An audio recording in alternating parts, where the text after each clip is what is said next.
Hi guys, akkam jirtan maatiiwwan Boroofan TV sagantaan gara Boroofan TVtti deebitanii tuutoriyaalii har'aa kanarratti wanti ilaallu jalqaba irratti maalidha akkamitti student aad gochuu dandeenya manage student akkamitti hojjechuu dandeenya kan jedhu waliin ilaallaa hanga dhuma viidiyoo kanaatti yoo ilaaltan wantoota baay'eesaa konseptiiwwan kan koodineetarii wal qabatanii jiran beezikii kan ta'e hedduu baratti jedheen abdadhaa. Kanaaf hanga dhuma viidiyoo kanaatti na duukaa turaan isiniin jedha. Akkasuma immoo tuutoriyaaliiwwan viidiyoo darban paartii tokkoffaa fi paartii lammaffaa irratti wantoota hojjenne daawwachuudhaaf viidiyoo kanarraa paartii waaniisaa daawwachuun akkasuma daataabees konseptii immoo akkamitti akka teebiloota kanneen qareergoon viidiyoo paartii tuurra jiru daawwachuudhaan argachuu dandeessu. Fakkeenyaaf diizaayin goonee akkamitti akka teebiliiwwan rileeshinshiippii foorentiiwwan isaanii akkamitti jenereet akka waliin gochuu dandeenya isaan kanneen akkamitti akka uumne laaluu dandeessu paartii viidiyoo kanarra seentanii jechuudha. Kanaaf kan kana fakkaatan hedduu isaanii argachuudhaaf viidiyoota darban paartii 1 fi paartii 2 irratti argachuu dandeessu jechuudha. Akkasuma immoo viidiyoo diskiripshinii kanarraa argachuu dandeessu. Isaan linkii jira. Har'a wanti hojjennu immoo viidiyoo kanarratti maa'inni akkamitti barataa galmeessuu dandeenya kan jedhu barataa kana immoo gara daataabeezii kanaatti akkamitti insertii gochuu dandeenya kan jedhu waliin ilaallaa hanga dhuma viidiyoo kanaatti na duukaa turaa. Akkasuma immoo viidiyoo kana laayik sheer gochuu hin dagatinaa. YouTube chaanelii kana immoo sabiskiraayib gochuu hin dagatinaa. Na duukaa bu'aan isiniin jedha.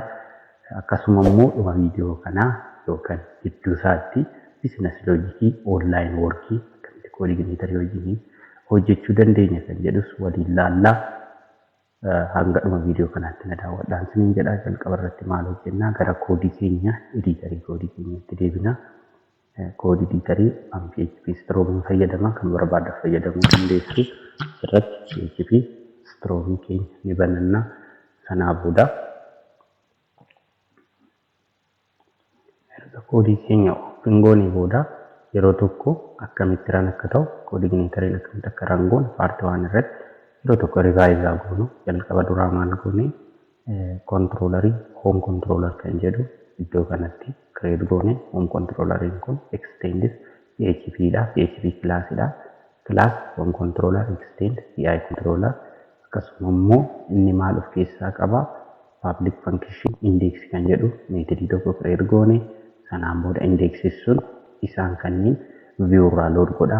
Load this jechuun keewordii ofumaa isheetii of waamtudha. This load view template jechuun foldara view keessa jiru view keessa views kan jedhu kana keessa template kan jedhu foldara kan kool goone. Sanaan booda linkii kanatti goone. Linkiin kun immoo resource faayiloota iddoo garaagaraarraa access godha. Kun sanaa booda echo base URL jechuun irra deddeebinee isa kana akkam barreessineef jechuudha. Lokeeshinii kan local host jennee akkam barreessineef maal goone yeroo tokko iddoo kanatti kuufannee base URL jennee keenye. Sanaan booda assets jechuun immoo foldara kana keessa assets kan jettu jirti. Application system kana keessa foldara assets jettu. Sanaan booda plugin kan jedhu faayila plugin foldara plugin jedhu keessa isa kana jechuudha. Isa kan akka access godhu taasifnee kanaa booda achi keessa immoo CSS kan jedhu jira. Akkas lokeeshiniiwwan iddoo barbaadu san akka dhaqu taasifnee jechuudha. Kanaaf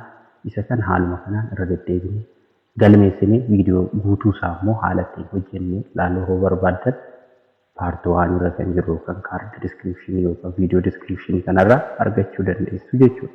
Har'a wanti ilaallu immoo jalqaba irratti maa'inni isaan kanneen lood goosifnee kontiroolarii keessatti deebinee gaafa laallu isa kana lood nu godhee jechuudha. Hoom kontiroolarii irratti. Akkamitti immoo raan ta'e inni kun jalqaba duraa eessa dhufaa?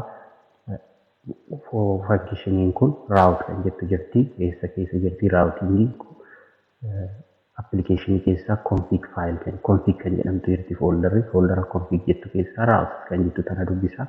Raawutii keessaa default controller kan jedhu jalqaba irratti eenyudha? Hoom kontiroolarii fayyadama.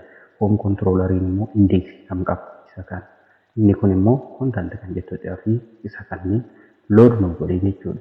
Amma wanti hojjennu maal inni jalqaba duraa as dhufnee iddoo kana dhufnee right click goone galmee barattootaa galmeessuudhaaf jechuudha. jalqaba duraa as dhufna. As dhufnee right click goone new file jenna. New PHP file. New PHP file tokko create goona. Asitti dhufnee new PHP file. Isa sanaaf maal folder tokko create goona.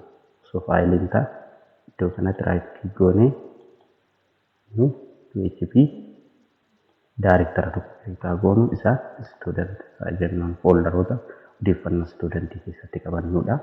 Kanaafuu right click goone jalqaba duraa PHP file lists kan jedhu haa fayyadamnu. Student list jechuu kooti. Student list immoo bifa kamiin galmeessina.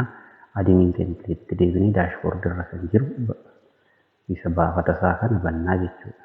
Kanaafuu index.html kan jedhu kan open goosifna. Kan barbaannu maalidhaan bifa teebiliitiin akkamitti mul'atudha. Bifa teebiliitiin mul'isuuf itti dhufnee data tablesii kana fayyadamuu dandeenya. Akkasuma immoo table kana fayyadamuu dandeenya.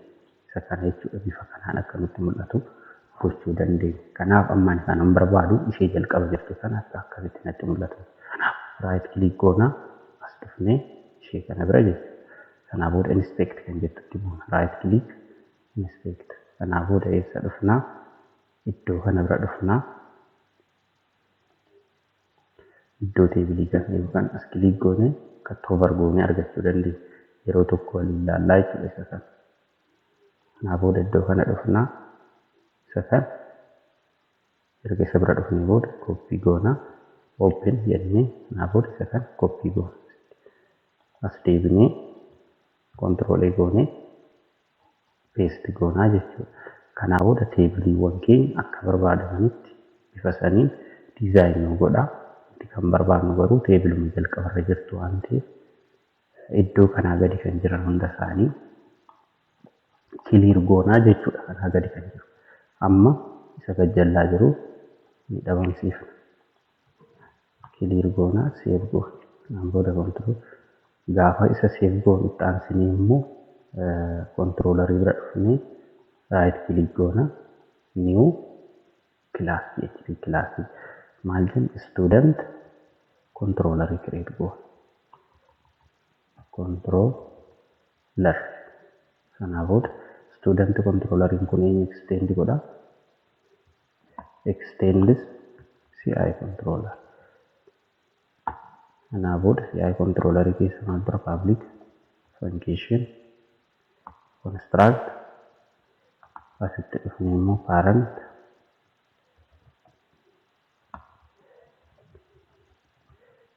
construct semicolon goone asseenne this maal goona public function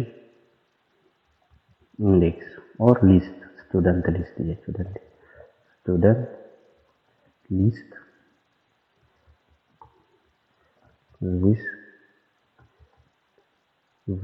this load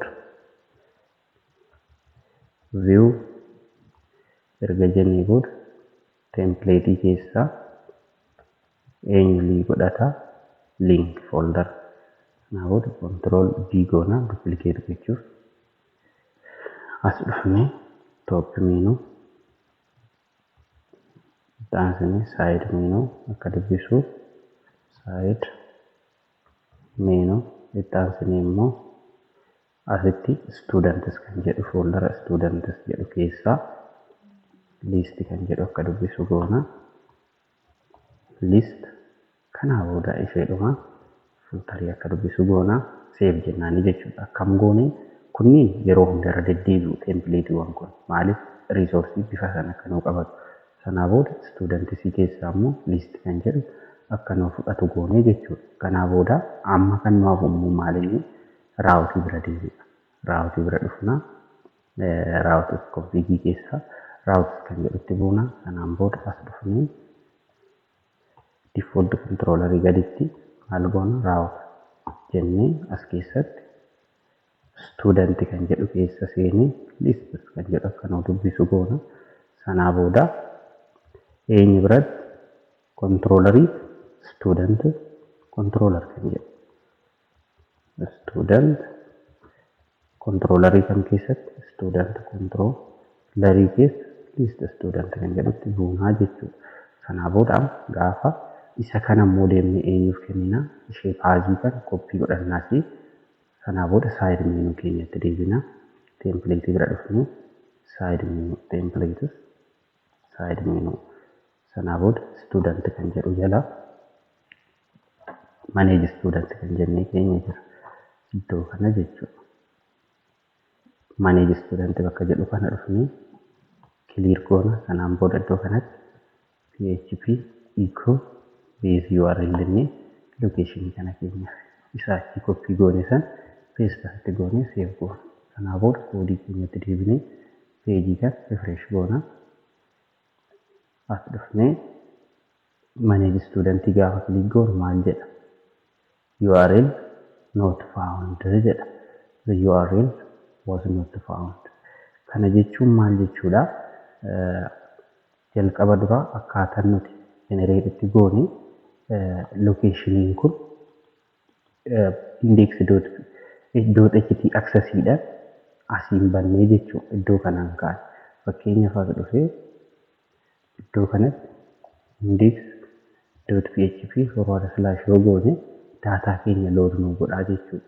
Kanaaf akkam goonaa jalqaba duraa index.ht isa san balleessuudhaaf haalli ittiin balleessinu index.php balleessuu qabna dirqama. Eessa dhannaa jalqaba duraa Google bira deemnee yookaan user guide coordinator bira deemna. User guide coordinator jechuudha.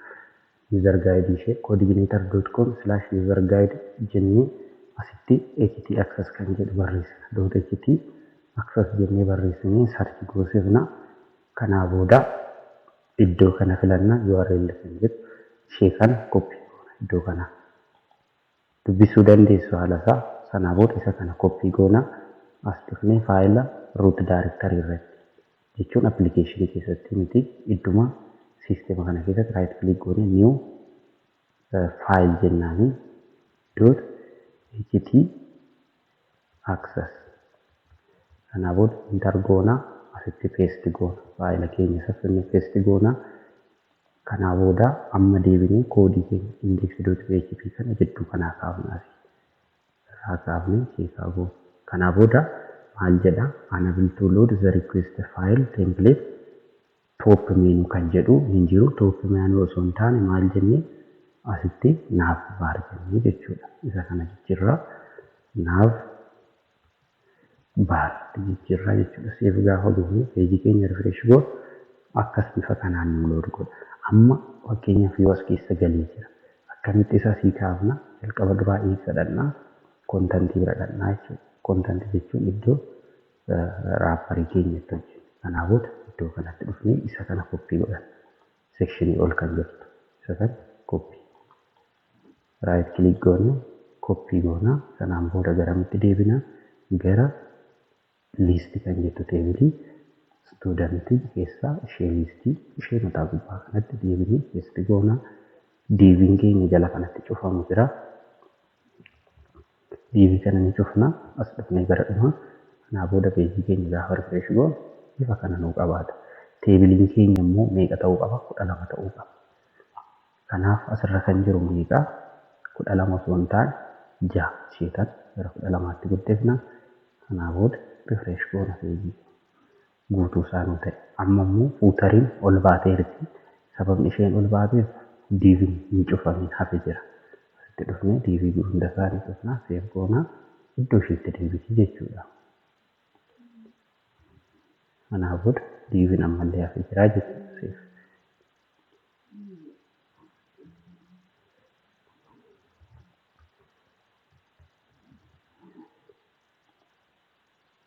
Gaafa diiviin keenya iddoo cufamaa isaatti iddoo sirriitti deebi'u isheen tun bakka duraatti deebitee jechuudha. Bifa kana nuu qabatti jechuudha. Kanaa booda isa kana seef erga goone amma kolomaniiwwan kana maqaa isaa jijjiirra. Fakkeenyaaf as dhufnee paajineeshinii ammaaf haala kanaan hin barbaanne irraa kaafna. Teebiloota jiranis kan nu barbaannu roowwan jiran keessaa roo tokko qofa barbaanna. Kanaaf roowwan asii gadi jiran hin barbaachisan irraa kaafna kiliir goona. Kanaafuu siif jennaan teebilichi bifti inni fakkaatu isa kana fakkaata. Jalqaba duraa waa'ee nambariin akkuma jirutti haa taa'u fuul neemii barata. Kilaasii keessa baratu itti aansinee kan barbaadnu maalinni foon nambarii odeeffannoof jechuudha. Foon nambarii itti aansinee rool nambarii nama barataa sanii akkasuma immoo sekshinii inni baratu kilaasii keessaa moo kilaasii itti aansinee sekshinii osoo jennu illee gaariidha. Rool nambarii barataa sekshinii inni baratu akkasuma foon nambarii roolli isaa keenyee gaafa rool nambarii itti aansinee immoo foon nambarii haa keenyuti. Dhumarratti immoo aakshin kan jettu haa daballuu fi ishee kan dhufnee aakshin seef gaafa goonu maal fakkaata? Bifa kana qabateera jechuudha. Kanaa booda bifuma kanaan teebilii akkas goonee kireet goona jechuudha. Yeroo tokko kanneen kiliiraa godhuuti akkas goonee teebilii istaatikii diizaayinaa goona jalqaba duraa neem bakka jedhutti goonaa iddoo kilaas jedhutti kilaas 5 sekshinii isaa sekshin A haa ta'u foon nambarii akkas haa ta'u rool nambarii // akkas haa ta'uti aakshinii teebilii istaatikii isaa kireet gochaa irraa A meetiriif haashiiwwanuu edit d delete akkasuma immoo ishee kana shafaa goonu seevaa goonu. Kanaa booda peejii keenya gaafa rifreesh goonu bifa kana nuu qabataa jechuudha. Kanaa booda maal goonaa daataa beezii keenya kan gara daayinaamikiitti jijjiirra. Gara daayinaamikiitti jijjiiruuf jalqaba duraa maal goonaa as dhufnee kolomanii tokko asirratti haa dabaltu. Iddoo fakkeenyaaf teebil kan jettu tan liist daashboordi kan jettu tan irraa maal goonaa isa kan stuudentis haa jennuuni. Kanaa booda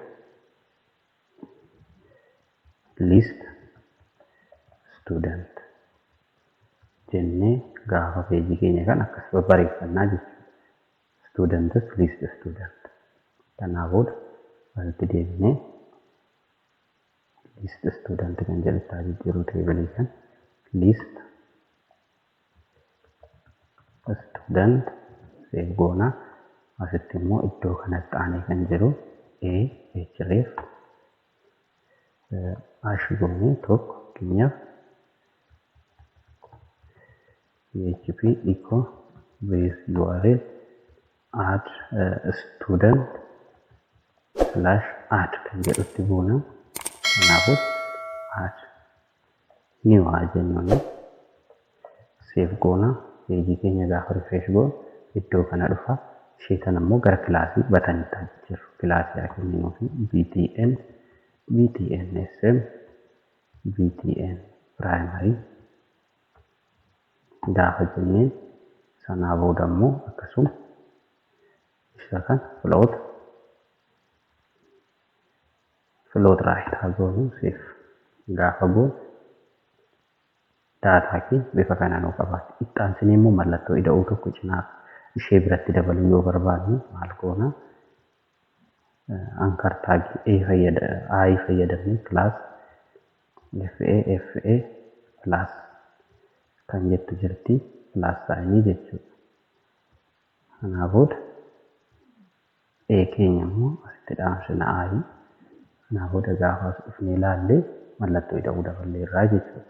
Eessa dhaqaa add student bira deema. Amma ishee kana teebilii kan gara daayinaamikiitti jijjiirra. Isa san jijjiiruudhaaf as dhufnaa iddoo kana bira dhufnaa teebil tr kan jedhu kanaa gaditti php jenna. php sanaa booda for each jennee kaan for each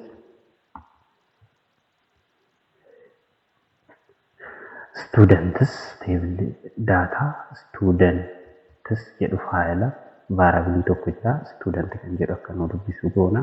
Sanaa booda php faayilii keenya ittiin cufna. Itti aansinee number kan jedhu 1 2 3 jedhee kan dabalu kan deemu kan asitti maal goona inni o jennee is equal to 0 jennee kaan. Sanaa booda for each keessa gaafa seenu immoo inni on keenya plus plus akka godhu taasisna. Ishee kana asitti dhaamsinee isa kana akka tuquuni iddoo kana finnee paste goona. Sanaa booda php syntax keenya ni kennaa fi ishee tana php tti deebisnee php echo no jenna nambarii fi 1 2 3 jedhee akka dabalaa deemu. Sanaa booda asitti dhufnee php echo no student ishee tana jechuudha. Student copy goonee asitti finnee barreessine variable student. Sanaa booda maal jenneeni full name kan studentii full name. Kanaa booda isa kana yeroo tokko copy godhanna iddoo nu barbaachisutti deemnee paste goona v goona. Sanaan booda control v goona as dhufnee bakkee full name jedhutti class akkaataa daatabeezii keessatti itti galmeessine maal goona fakkeenyaaf studentii keessa jennee kilaasii access gochaa jirra. Daatabeezii keenya jechuudha. Studentii keessa jennee class name jechuudha. Class name yookaan name ta'a. Name yoo name ta'e name ta'a. Akkasuma xaansee immoo sectioniinis section name ta'uu danda'a. Section underscore name itti aansinee phone number itti aansinee roll number jennee save goona. Sanaa booda peejii keenya gaafa refresh goonamu jiraatudha.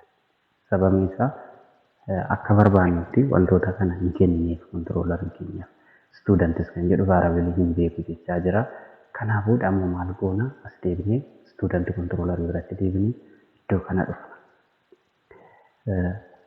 This jennee kaan or data jennee eenyuuf student variable iddoo kanatti kennine list irratti kennine kaan asii kana jechuun copy goona.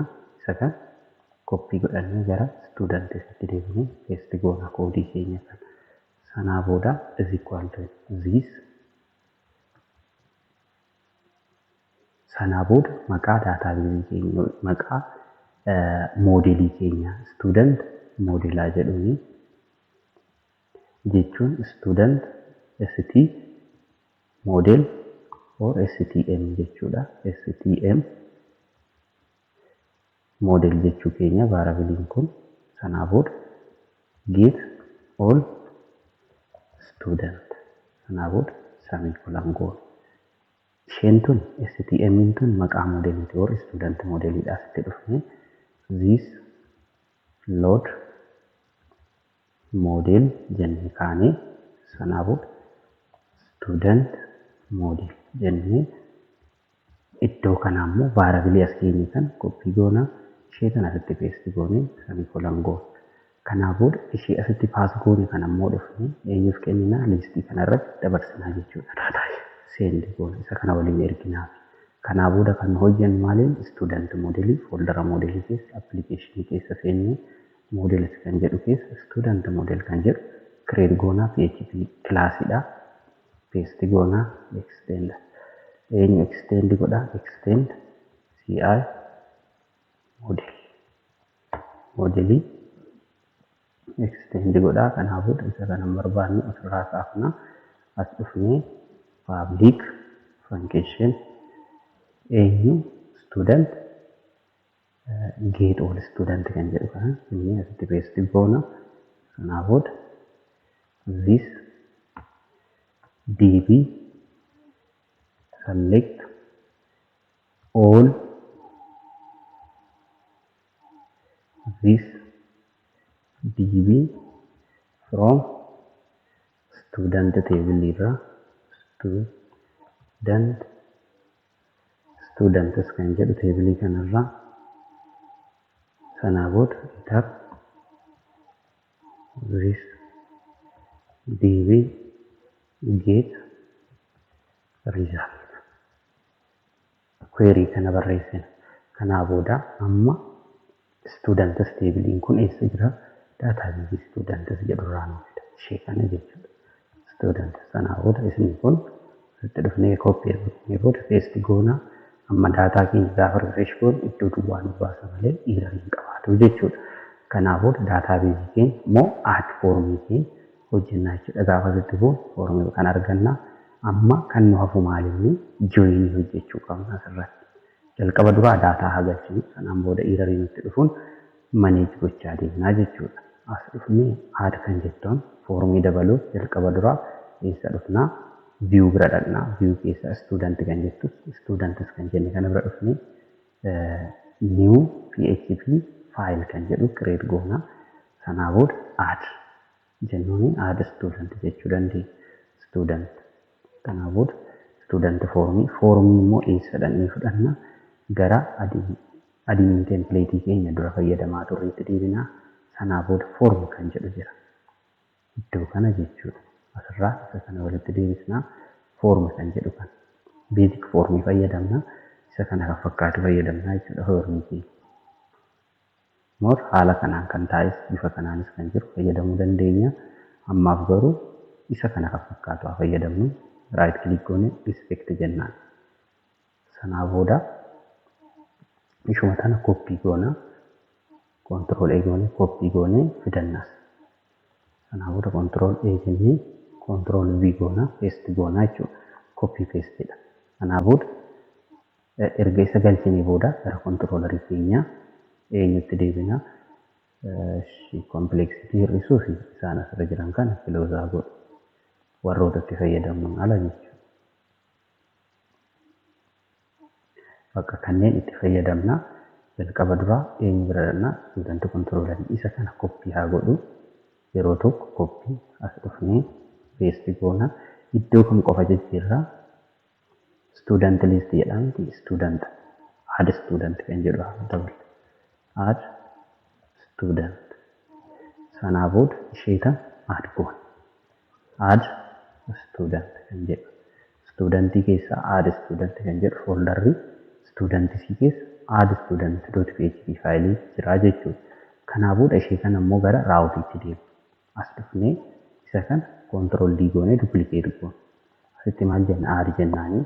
Isa kana biratti immoo paste goona. Add student kan jedhu tun asii add kan jenne daballeedha. Sanaa booda student controller biraa immoo function method name kan finnee student controller jalatti paste goona. Add student jennee barreessina. Save goona. Kanaa booda as dhufnee page kana gaafa click godhu add student naafa. Amma fakkeenyaaf as jala kaa'amee jira. Si jala galee jira. Isa san sirreessuudhaaf maal goona? Jalqaba duraa content wrapper itti dabaluu qabna. Isa san dabaluuf fakkeenyaaf list irratti wanti hojjennee jira. Gara olii kanatti dhufnee ishee kanaa ol jirtu kan copy goona akkuma jirtu. Isa kan copy goonee finnee asitti paste goonaa jechuudha. Jalqaba irra kan jiru kana biratti paste goona. Eenyutti add kan jedhu kana bira dhufnee isa kanneen walitti deebisnaa. Sanaa booda paste goona. DV keenya ni cufnaa jechuudha iddoo kanatti. Sanaa booda save goonee gaafa page keenya refresh goonu formii kana nuu qabaataa jechuudha. Bifa kana qabata daataan. Sanaa booda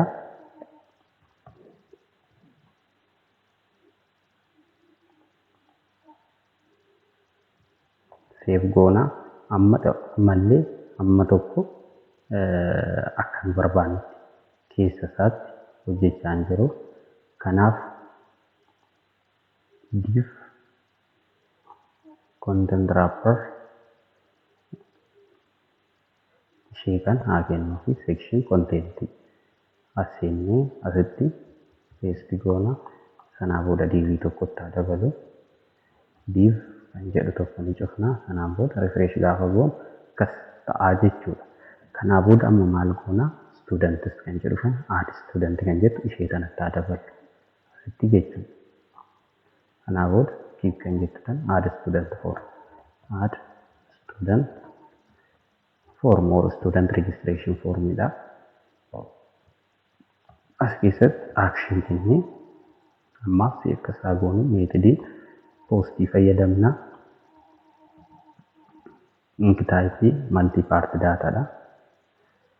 Ink type multi-part forma data fayyadamna. Sanaa booda save goona faayila keenya kan. Ammaaf wanti nu barbaannu isa foormii kanaan qabatee jiru qofa waan ta'eef asii kaafnee hanga iddoo jalqabarra jiru san yeroo tokko kilik goona. Sanaa booda as dhufnee iddoo lamatti qooduun barbaada isa kan jalqaba dura asumatti qoonnee haa kaanu. Sitti dhufnee maal goona? Div class form div class row jennee kaana jalqaba dura row kenninaa fi taasisnee div keenya hin cufna. Sanaa booda div class call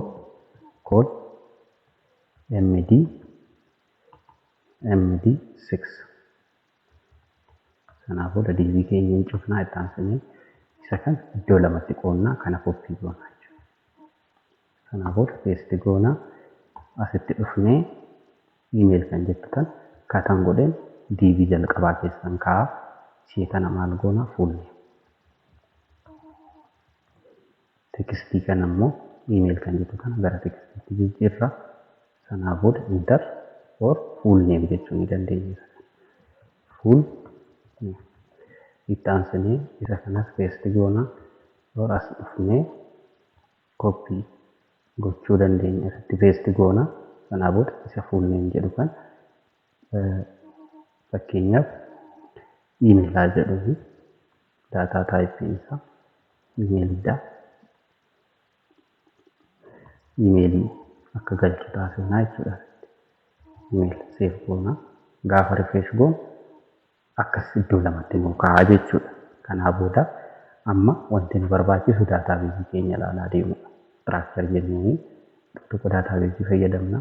Sanaa booda email isa kanarra kan jiran gara kanaan kan jiran copy godheen paste godha. Ni baay'ifnaa jechuudha. Sanaa booda as dhufnee full name phone number yaa fayyadamu or username haa jennu. Username barataa akkasuma immoo passwordii kan inni ittiin login godhu asuma system generate goosisuu dandeenya. Moora ammaaf interface isaa fayyadamnu phone number akkasuma immoo kilaasii barataan sun baratu yoo akkas goone gara naanis akkasumatti fidnaa jechuudha. Fakkeenyaaf kilaasii ta'anii kilaasiin immoo bifa kanaan input field osoo hin taane drop downidha. As dhufnee maal goona? Select jennee kaana. Select class form control sanaa booda option value asitti akkas goone select class jechuu dandeenya. Kanaaf ammaaf asitti dhufnee static yaa galchuuti. Option value 1 class A ishee kana immoo 2 3 4 goone B C kanaa booda D haa goonu save haa goonu. Gaafa as dhufnee peejii keenya refresh goonu maal ta'a? Kilaasiin bifa kanaan ta'a. Itti aansanii immoo section kan jettu ishee kana koppii goonee gara naa darbuuti. Imeelii gad peestiin godhaa. Seekshinii kan jijjiira.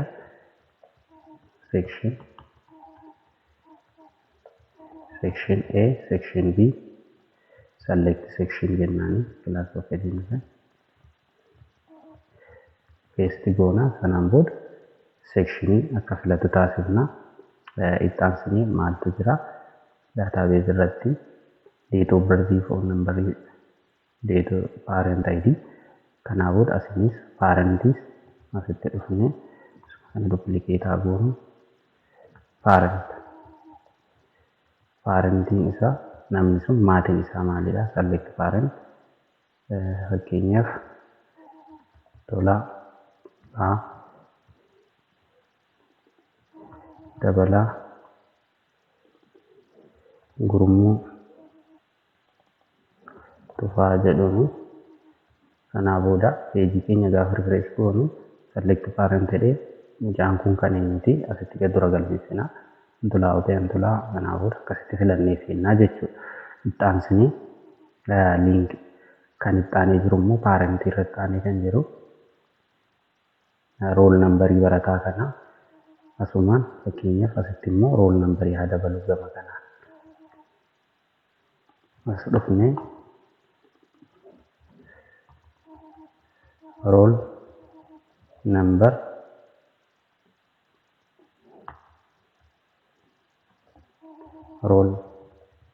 nambar save goona. Database irra kan jiru laalla. Amma itti deebinee roll number, parent ID, section, profile photo, address, date of birth. Asumaan asii kanattis haa daballuuti. Vigooni date of birth, DOB, typing isaa dateidha. Booda save goona. Peejii keenya gaafa refresh goonu bifa kana nuu qabaata. Fakkii isa kana inni taane isa kanneen lama gara na dabarsuu dandeenya. Akkas godhee iddoo kanaan kaa'a. Kanaa booda kan dhumarra jiru immoo bifa kana nuu qabataa jechuudha. Sanaa booda kan nu hafu ammoo maalinni profile photo fi adreesii jechuudha. Adreesii iddoo kana keenyaaf email adreesii osoo hin taane lokeeshinii nama sanii asitti dhufnee asitti adrees kan jedhu teessoo isaa sanaa booda teekstiidha taayipii adrees asitti immoo isaan kana bira immoo as dhufnee profile photo typing isaa faayiliidha. Kanaa booda photo kan jedhu kenninaa fi photo save goona. Peejii keenya gaafa refresh goonu bifa kana nuu qabatee jira jechuudha. Foormii keenya fiil goonee irraa amma kan nu hafu keessa isaatti deebinee daataa keenya amma wanti goonu foormii keenya kanaaf neem kennina. Neem equal to full underscore name. Kanaa booda bifuma kanaan hunda isaanii xumurraa baasu. Foormii keenya bifa kanaan diizaayin erga goonee booda asitti deebinee wanti hojjenne maali? Full name kennine, user name. Sanaa booda kanneen isaa akkuma jiranitti jijjiirree keenya jechuudha. Kanaa booda wanti hojjennu amma maalinni gara daataabeesitti galchisiisuuf deema. Jalqaba dura eessa dhufnaa? Ishee meetidii kana bira dhufnaa. Foormii action jettu tana bira dhufnee lokeeshinii inni deemu keenyaaf PHP echo base URL jennee student/save kan jedhu save student kan jedhu bira URL kana bira akka deemu taasisa. Sanaa booda isa kan koppii godhannaati. Ishee kan yeroo tokko koppii goonaa. Erga isa koppii goonee booda gara student controllerii bira deemnaa. Osoo student controllerii bira hin dhaqne raawwatii bira dhaqnee ishee kana yeroo tokko duplicate goona. Or copy paste goonaa jechuudha. Sanaa booda paste goonaa asitti finnee studentii keessaa maal jennaan save student kan jedhu asitti finnee barreesse save student kan jedhu. Save studentiin kun eenyu keessa jira? Student controller keessa save student. Kanaa booda function save student jedhu kan dhufnee asitti create goone. Public private jechuu dandeenya. Public function save student. Sanaa booda result is equal to this student model ishee kana jechuudha. Save student kan jedhu san kennineef san. If result yoo resultiin keenya true ta'e redirect to eenyu student redirect to student list itti akka deemu. Route student /student underscore list jennamoo student list route kana jechuudha. Isa kana bira akka deemu barbaanna. Student /list isuma jalqabarra jiru. Isa kana copy goona. Sanaa booda student list kan jedhutti akka deemu taasisa. Paste goona. Yoommoo kun hin taane else yoo database hin galle ta'e gara databaseetti save hin goone ta'e redirect false yoo ta'e jechuudha. Student /add page akka deebi'u taasisa iddoo biraatti. Kanaa booda iddoo kana ishee kana copy godhanna. Copy gara student model bira dheessanii asitti public function add student jennee kanaa booda add data is equal to array jennee kaan. Sanaa booda asitti dhufnee paasii kana fayyadamna. Isa kana fakkaatu fayyadamna. Sanaa booda jalqaba duraa as dhufna gara database deebi'u. Database keenya biraa full name kan jedhu kan copy godhanna. Sanaa booda gara iddoo kanaatti deebinee paste goona. This jenna achi booda this kan form irraa dhufaa jiru kan input post dhaan kan galaa jiru full name kan jennee keenya eessaa dhufa inni kun full name kun kan database keenyati. Isa kana inni asitti gara harka bitaatti barraa'ee jiru. Inni gara harka mirgaatti barraa'u immoo form irraa kan dhufudha. Isa kam name full name jettutaan. Oo akkatti barreessuu dandeenya. Full name jennee yoo barreessine akka waliif fakkaanneef jechuu akkasii galuuf isa kana copy goona as dhufnee iddoo kanatti paste goonaa jechuudha. Koomaa goonee duplicate goona daataa. Kanaa booda ishee kana semicolon goonee itti aansinee username ishee form irraa dhufte ishee kana jechuudha. Username ta copy goona inni kun kan database irraa dhufaa jiru. Kanaa booda asitti deebinee username kun kan database kun kan kanaati. Itti aansinee warroota asirra jiran kan haaluma kanaan hunda isaanii guunnaa jechuudha. Kanaaf fakkeenyaaf foon hierarkii eeguun dirqamaa miti. As dhufnee foon iddoo kanattis maal guunnaa foon bifuma kanaan hunda isaanii xumurraa jechuudha foorumsa. Erga bifa kanaan qindeeffannaa jechuudha daataawwan keenya haala kanaan erga galmeessinee booda daataa keenya erga katabannee inni iddoo kanatti barreessinu kan database kolomaniiti. Inni kun immoo kan form irraa samii ta'aa jiru input post jenna. Postiin tun maal jechuudha yoo gaaffisimti ta'ee ishee tana jechuudha.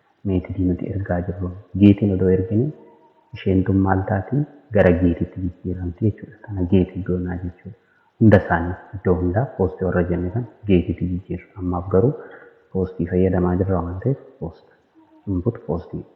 Kanneen postii fi geetii garaagarummaa isaanii yoo isin galuu baate yoo hubachuu baattan comment irratti naaf barreessaa. Viidiyoo isaa postii fi geetii garaagarummaa jiru seeraan diteelii isiniif ibsaa jechuudha. Kanaaf amma haala kanaan erga qindeeffannee foormii keenya bifa kanaan dizaayin goonee daataa keenya jechuudha. Kanaaf bifa kanaan dizaayin goonee itti aansinee immoo maal goonaas gara daataa beebiitti akka insert goosifnaa jechuudha. Dhufnee maal goonaa query jennaan. This db insert jennee insert students teebiliitti daataa kana galchi jennaani if boolean check goonaa jechuudha. If query return true else jennaan return false. Cheekaa goonuu daataa kana. Kanaa booda as dhufnaa bifa kana kan qabu erga fudhannee booda as dhufnee daataa keenya kan peejii kana refresh goona. Jalqaba duraa full name kan jedhuuf boonaa tiihaa jedhuuni username boonaa goonu passwordii kanaa goonu lakkoofsa bilbilaasaa bifa kanaan haa kenninu genderii meelidha kilaasii eedha sekshinii imeeliin isaa boonaa gmail.com jennuun sekshin A bayya barataa kilaas A keessaa sekshiniidha tolaadha abbaa maatiin isa guddisu lakkoofsa rool nambarii kenninaa fi guyyaa dhaloota isaa kanaa booda asitti dhufnee baraanis deemuu dandeenya akkas goonee 2009 jiunii guyyaa 9 dhalatee adreesiin isaa Finfinneedha jennee profaayil piikcharii isaa deemnee iddoo wayitii haa fuunu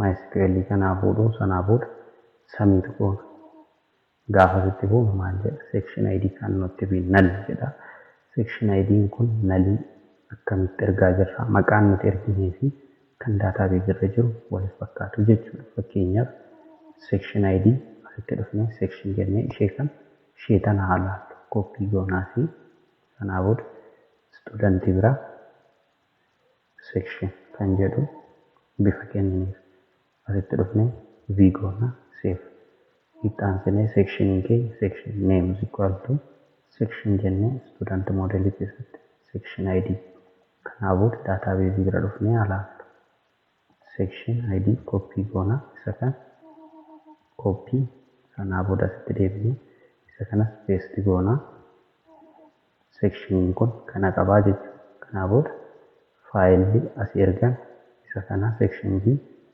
section A value equal to section select class form control name asitti rakkootu jira jechuudha. Isa kana save goona parent bifa kanaan erga qabannee booda duubatti deebina yeroo tokko password gallachiisa kaawwan hin qabata password section inni biraa genderii qabateera kilaasii A dha section A dha addresses qabateera submit amma maal jedha daataa key cannot add or add child row foreign key constraint kana waan kana laaluudhaaf dhufnee tura sanaa booda foreign key constraint kana jechuun amma dursa kilaasii fi sekshinii kanneen daataa qabaachuu qabnaa jechuudha. Eessa dhufnaa fakkeenyaaf eessa dhufnee gachuu qabnaa jenderii irratti agarsiisu dursa jenderii meel fiimeel jennee itti aansinee kilaasii insertaa goonu moor booda seetingii keessatti ni hojjenna. Ammaaf dursawwan kunniin qabaachuu qabna. Kilaas A jennee kilaas B haa jennu sanaa booda goon jedhaanii itti aansinee immoo kan jiru section A section B jechuu qabna. Asittis insert goona section A copy section B sanaa booda goona section A section B eshi kilaasii filachuu qabna kilaasii sanaa booda kun kilaasii B dafaa ta'u goo jennaan. Itti aansinee amma paarentii kanaafuu paarentii teebiliittis galchuu qabna maaliif foreign key waliin qabu waan ta'eef dirqama barata eshi paarentii tolaa jennee tola, full name, username tola ta'u, email tola @gmail.com, addressing Finfinnee guddistoota jechuudha. Date of birth ammaaf phone number tola.png haa ta'u, genderii meelidha. Created by admin kanaafuu ogoo haa jennu. Amma daatabeezii kee nuuf sirratee jira. Gara duubatti deebinee ilaalla. Paaswoordii qofa gallakkisaa. Paaswoordii keenya galmeessinee submit haa goonu. Maal jedha? Cannot update child row students section ID. Section kanaa booda duubatti deebinee yeroo tokko check haa goonu. Kanaaf inni kun section keenya keessaa daatabeezii kolomanii isa kanneentu sirrii miti jechaadha. Yeroo tokko adeemnee check goonu. Kanaa booda paaswoordii haa kenninuufi sanaaf submit jennaanii daataa galchee jira jechuudha. Amma wanni inni rakkate iddoo name kan jettu full name jechuu qabna. Daatabeezii table listitti nu deebisee jira jechuudha. Daatabeezii galcheera. Deemnee daatabeezii student irratti hubannaan daatabeezii keenyatti galcheera jechuudha. Fakkeenyaaf as dhufnee students kan jedhu table students kan jedhutti gaafa bu'u daataa keenya galcheera. Kanaa booda kan nuti hojjennu maalinni asii liistii biratti deebinee iddoo kan name full name. Kanaa booda fakkeenyaaf class name kan jedhu kilaasii bifa kamiin akka create goone haa ilaallu. Class name class underscore name jennee isa kana jechuudha. Class underscore name join hojjechuu qabna. Isaan kan argachuuf teebilii garaagaraa irraa dubbisaa irra waan ta'eef iddoo garaagaraa irraa dubbisaa irra waan ta'eef maal gochuu qabna? Join hojjechuu qabna. Isa kana gochuudhaaf jalqaba duraa maal goona? As gara controller keenyaa osoo hin taane moodeelii bira dhaqnee bakka kanatti hojjenna. As dhufna from student erga jennee booda this db jennee join jennaan.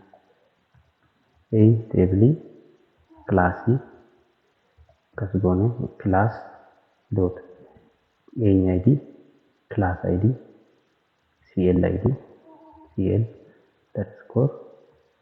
cl underscore id is equal to student dot erga jennee booda class id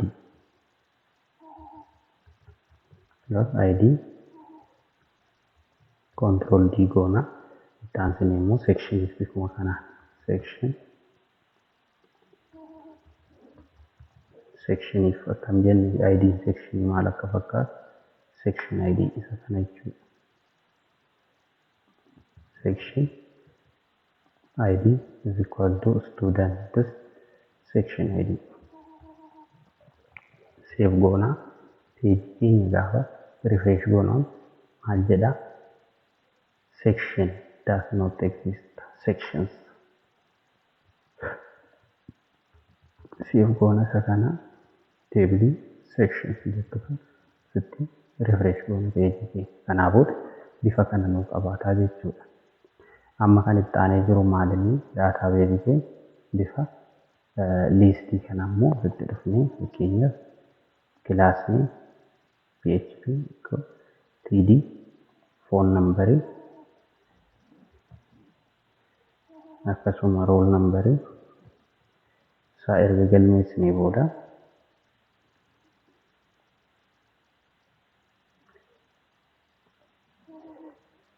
isa gara oliitti jiru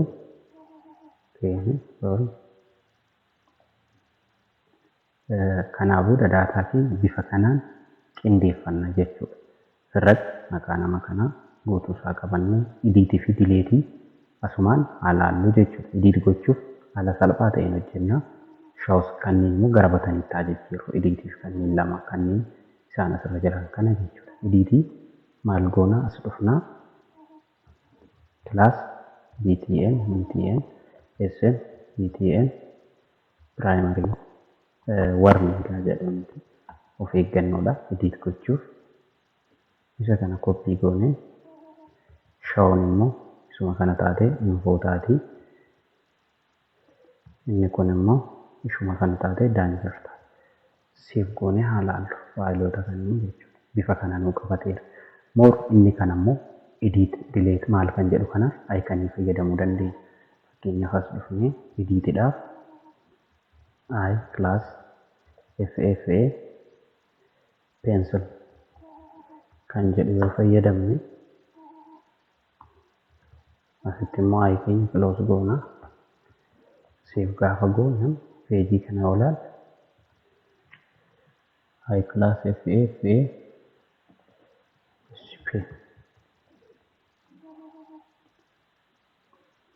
ittaansanii shawudhaaf immoo isuma kana ta'ee isa kana copy goona shaw bakka jettu kanatti bicha I drop I jechuu dandeenya ijaan laaluu jechuudha shiitan immoo trash go delete goosisuu jechuudha kanaafuu bifa kana qabannaa jechuudha yoo edit gochuu barbaanne delete gochuu bifa kana qabaatee jira jechuudha kanaafuu daataa kee fakkeenyaaf editii kan taabuun yeroo tokko editii hojjechuuf jalqaba dura gara raawutii kanaatti adeemuuti iddoo base URL hin jiru kan php echo base URL jennee student folder student keessa edit slash jennee asitti maal goona id kenninaaf student id studentii sanii yookaan maal jennee database irra kan jettu studentiidhaaf str student id kan jedhu san asitti display akka godhu goonaa jechuudha gaafa amma peejii kana bira dhufnee as click goonu page not found nu jedha maal jedhee student edit 3 isa san immoo URL kenninaaf jechuudha eessa dhannaa raawutii bira dhannaa isa kan control d goona yeroo tokko studentii keessa maal jedha edit jenna editii keessa ammoo any URL lakkoofsa kamiinuu kan dhufu akka dabarsu kanaafuu asitti edit student kan jedhu kenninaafi kanaafuu $sign jennee save goona amma peejii kana gaafatti bu'u direct wanneen hin argannu jechuudha as dhufnee edit student kan jedhutti dabarraa parameetirii of keessaa kan qabu jechuudha kanaafuu as dhufnee public function asitti paste goonee id dhaan pass goona maaliif parameetirii tokko nu barbaada kanaafuu isa kana copy goonee paste goona erga isa galchinee booda daataa kee maal goona add studentii kan asitti get studentii nu barbaachisu isa kan daataa paasitti gochuun nu barbaachisu add irratti save goona asitti immoo maal goone edit kan jettutti daballa edit student kan jedhu faayila tokko create goona sanaa booda immoo edit kan jedhu faayila tokko geechinaa fi get student by id jennaani id dhaan akka fudhatee deemu id sun id asii paas ta'u kan akka kennuuf edit student kan jedhu asirraa kanaafuu id kana copy goone duplicate goona isa kan paste goona edit student dargoona student list student kanarraa kan tiraa gara edit studentiif kanaafuu update student for isheen tun update faaziin kun update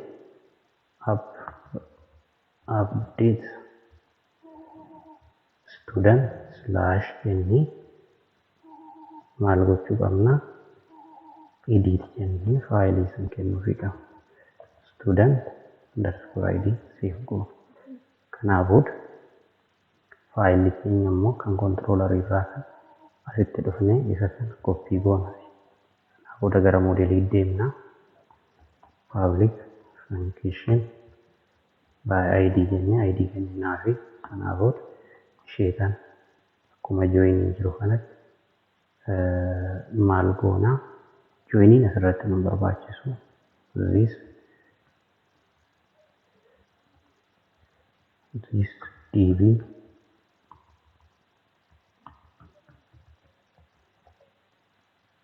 select all this db from students, this db where student underscore id comma id achi dhufe return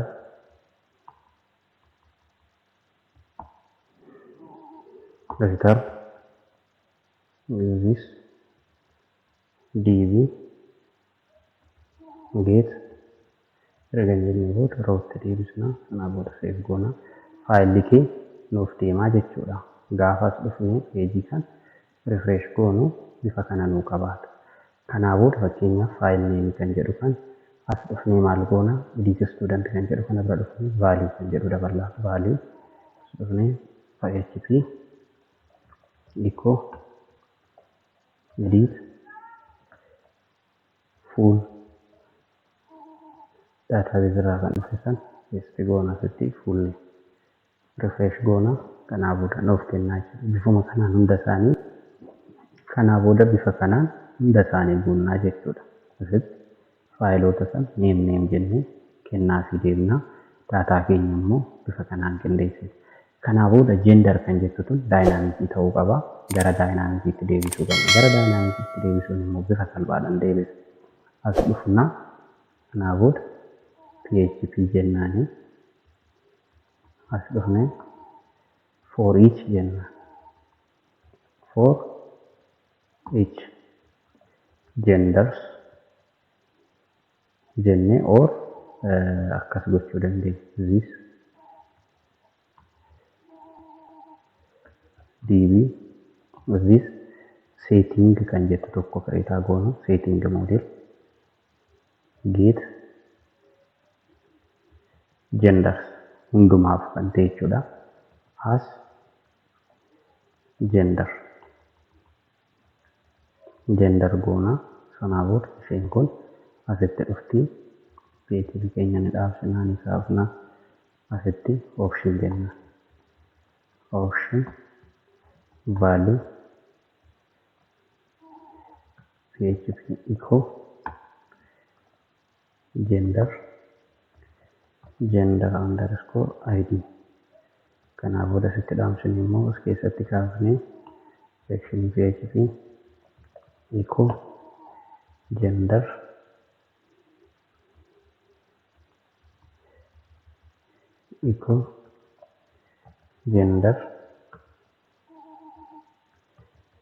underscore name jennee semicolon goona. Kanaa booda amma maal kan jedhu setting model create goona. As dhufnee jechuudha. Modeling bira dhufna. Asitti right click goone PHP class wayii setting model eenyu extend godha. Setting modeling kun extend CI model extend godha. Public setting warroota barbaachisan hunda isaa keenya get gender return direct this db get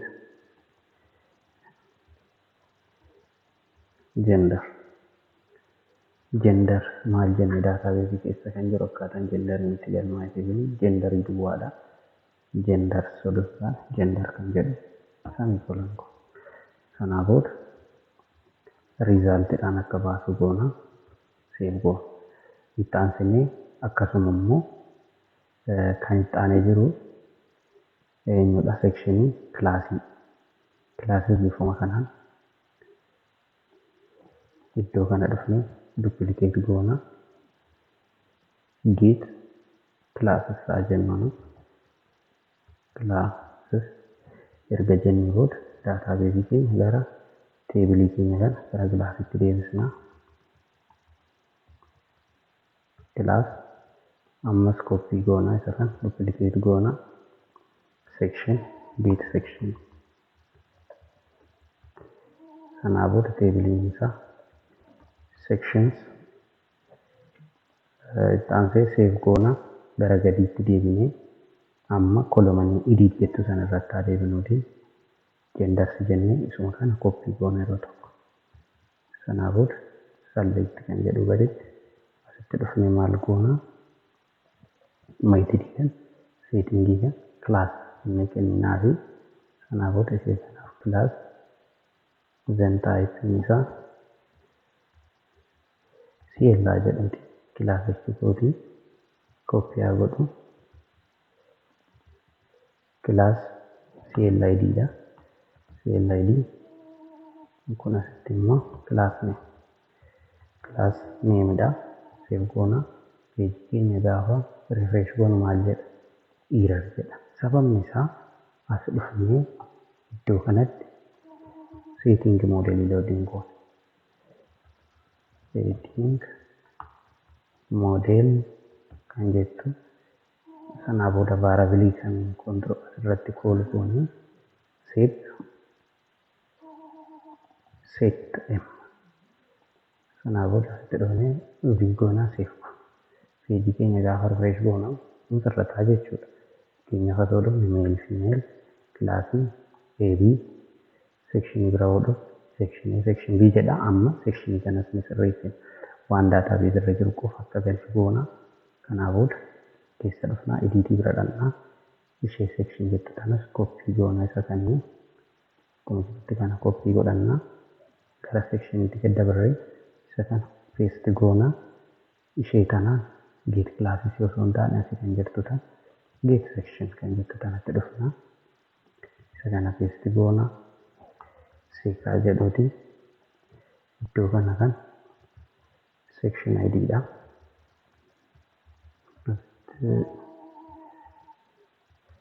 section ID isa kana biratti immoo section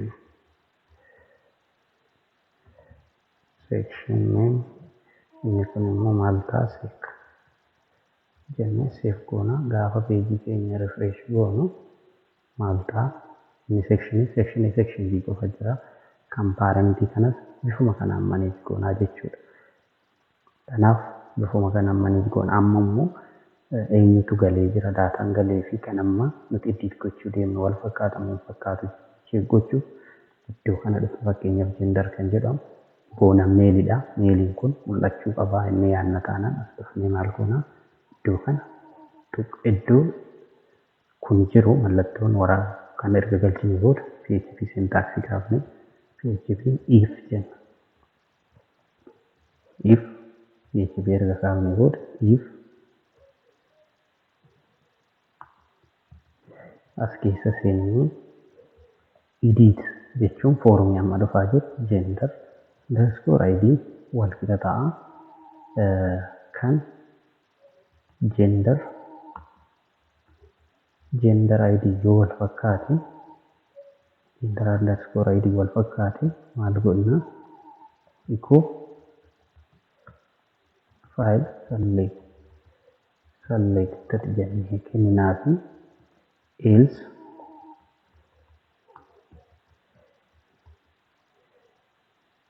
echo space duwwaa kenninaa sanaa booda save goona gaafa sitti goonee dhufnu meeliin kee fidatee dhufeera jechuudha. Itti aansinee classes bifuma kanaan kenninaa asitti dhufnu class kan jettu tana bira dhufna iddoo mallattoon jirtu tun xaasitee kana bira dhufnee PHP jenna PHP if jennee syntax if check goona edit class underscore ID wal qixa CL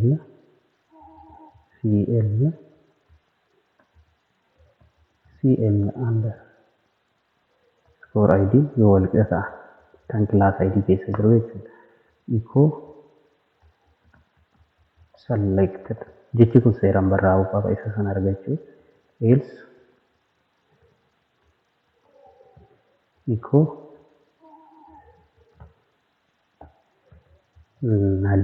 iddoo duwwaa akka baasu goona sanaa booda gaafa refresh goonu section A keenya class A selected ta'ee jira jechuudha. Fakkeenyaaf database irraa jijjiirru kilaasii kana gara lamaatti jijjiirru section B keessatti galmaa'aa jennu amma gaafa refresh godhu irraa gara B'tti naa guddisa jijjiiraa jechuudha. Class B'dha jechuudha kan edit gochuu deemaa jirru. Kanaaf bifuma kanaan hunda isaanii galmeessaa deemnaa jechuudha. Direesiin Finfinneedha. Kana bifuma kanaan galmeessinaa. Sanaa booda foormii keenya immoo update kan jedhu URL keenya kanaan deema. Maal jenna student update ID dha. Kanaa booda eessa dhufna student controller bira dhufnu public function update student jennee ID dhaan darbaa. Kanaa booda bifuma gara saved wal fakkaatu update asitti dhufnee daataa fi copy goona. Dhufnee paste goona. Isa kana copy goonee isa kanaan bakka buufnee ID kenninaa fi kanaa booda gara databaseetti deemna. Gara modelii jechuudha. Modelii keenya kan student modelii as dhufnee public function jennaani.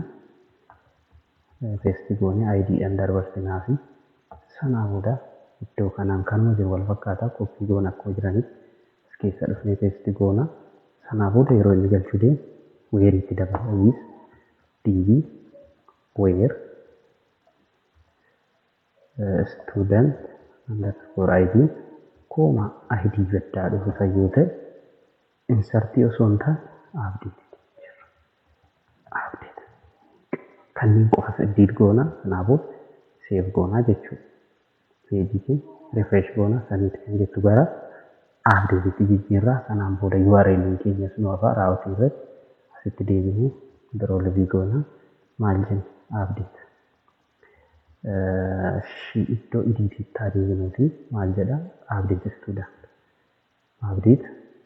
student slash any folder update student kan jedhu immoo controller biraa isa kana copy goonee gara raawwatiitti deebinee update student save goona. Sanaa booda faayila keenya update nu godhaa jechuudha. Peejii keenya refresh godhuuti.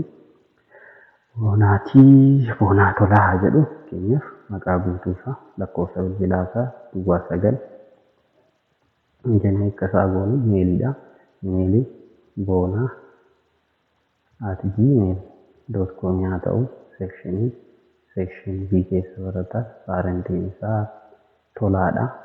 Lakkoofsa kana haa kennuu fi guyyaan dhalootaa isaa kanuma Finfinneedha. Imeejii booda hojjenna. Ani imeejii kanaa booda submitaa goonu daataa keenya kan update nu godha jechuudha. Yoo ilaalle sectioniiwwan lakkoofsa jiran boonaatiif ture boonaa tolaatti jijjiireera. Database irras yoo ilaalle haaluma kanaan edit nu godha jechuudha. Kanaaf editing bifa kanaan xumurree jirra jechuudha. Taansinee kan delete haa hojjennuuti. Shaawun bifuma kan salphaadha waan ta'eef delete haa hojjennu student delete. Sanaa booda isa kana delete raawwatii asumatti haa daballu student delete kan jedhu delete student kan jedhu asitti haa daballu student. Sanaa booda isa kana copy goona gara student controller bira deemnee as dhufnee iddoo kanatti public function sanaa booda isa kana waluma fakkaatu copy goonee asitti paste goona. Isaan asirra jiran kun yeroo tokko sanaa booda enter public function asitti dhufnee paste goona faayila kan. Sanaa booda delete update kan jettu delete irra yoo delete godhe gara asitti akka deemu yoo edit godhe immoo garaan akka deemu. Sanaa booda ishee kana copy goonee gara modelii deemna. As dhufnee public function ID dhaan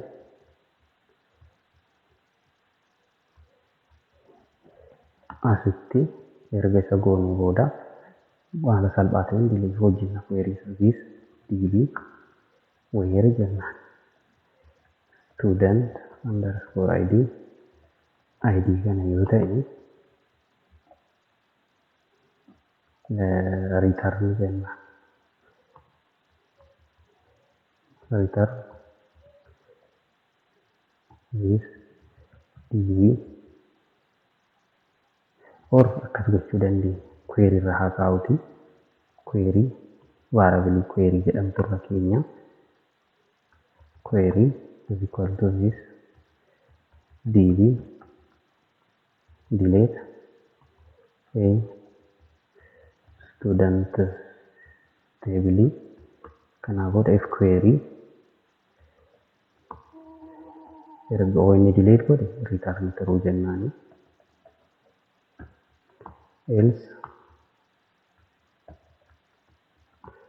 return false inni save goona. Kanaafuu data kee refresh goona. As deebinee gara listiitti deebinaa jechuudha. Kanaafuu listii bira dhufnee delete kan kam goona asitti dhufnee PHP echo base URL itti deebinee student kan jedhu keessa delete itti aansinee ID isaa immoo student underscore ID save goona. Amma page keenya gaafa refresh goonu gaafa sitti bu'u barataa kana delete godha. Yeroo delete goosifnu immoo confirmation akka gaafatu goosifna. On click confirm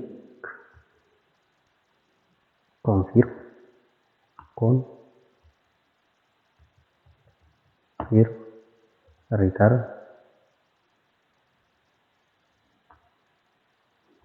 click confirm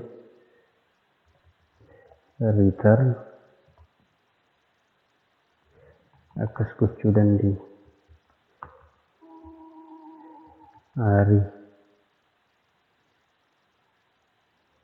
You want to delete this jennee akkas goona. Kanaafuu save goona. Confirmation bifa kan erga qabaanne amma delete goona yoo ta'e isa kanatti yoo bu'u direct delete nu godha jechuudha. Maal jedha? Are you want to delete this student? Okay yoo jennu delete godha. Barataa keenya kana jechuudha. Akka loojikiin jirutti delete goosisuudhaaf deemaa jirraa jechuudha. Kanaafuu studentii keessaa student ID keessaa delete akka godhuudha. Kan ajajamee jechuudha raawwatiin kun. Kanaafuu delete student delete any yoo ta'e kanaafuu isa kana copy goonee gara student controlleriitti deebina. ID kenninaaf asitti. Iddoo kanatti ID kennineefi sanaa booda delete goosifna jechuudha. Barataa fakkeenyaaf delete goosisuu barbaada asitti jeen are you want to delete this student yoo jennee delete godhee jira jechuudha successfully. Amma fakkeenyaaf deebinee agalmeessina. Oo daatabeesii keessas ilaalle hin jiru bahee badee jira jechuudha. Kanaafuu asitti deebinee maal goona gosa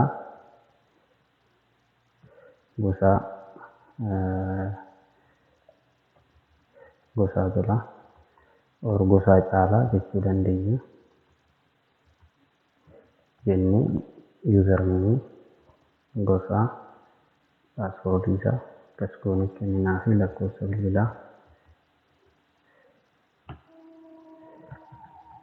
akkas 9 jennee limit gochuu dandeenya. Isa digiitii isaa gender emailidha, class bifa hirataa emailii gosa email.comidha, section isaa A'dha.